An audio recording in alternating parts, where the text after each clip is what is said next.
At Irvington, New Jersey, one of the most remarkable companies in the nation is benefiting from the great number of boys born during and after World War II. It's the Lionel Corporation, maker of toy electric trains. As fast as they can mold, stamp, and assemble the parts, Lionel workers strive to satisfy the demands of American youngsters as well as the just plain young of heart.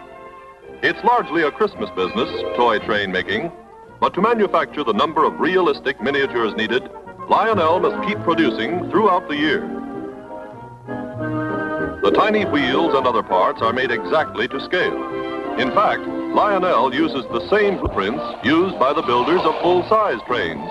For the major railroads are proud to have one of their new locomotives reproduced.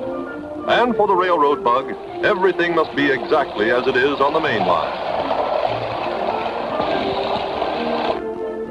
The first toy electric train produced by Joshua Lionel Cowan, the company's president, was just an open wooden flat car carrying a tiny battery-powered motor.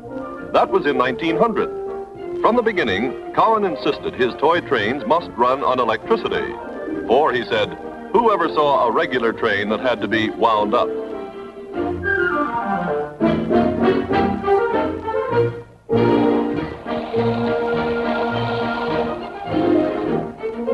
The one outstanding characteristic of Lionel operations can be summarized in the word realism.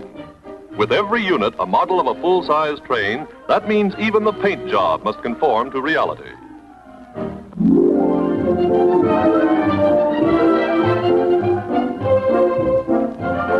Lionel typifies what's been happening in America's toy industry generally in recent years. Tremendous production in 1949 has had to be greatly increased in 1950. Lionel was an important producer of delicate military equipment during the war and could convert again.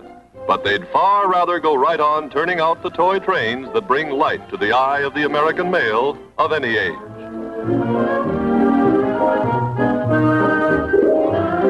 Here we see being assembled the little trucks that will carry the trains along their tracks. Sections of track are spotted throughout the plant, so that at all stages of production, the cars can be sent on a trial spin. The tracks themselves are also assembled here, partly by hand, partly by machine. Formerly of brass, now they're made of steel, so they will hold magnetized wheels on steep grades. More than 1,500 miles of track a year is the current rate of production.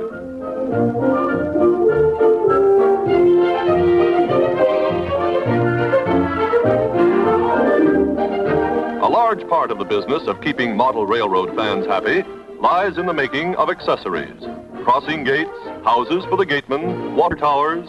There are dozens of items needed for a realistic layout. In the testing lab, trains run continuously day and night until they break down. In this way, it's determined which part will wear out first, and the designers immediately set to work on a better part to replace it.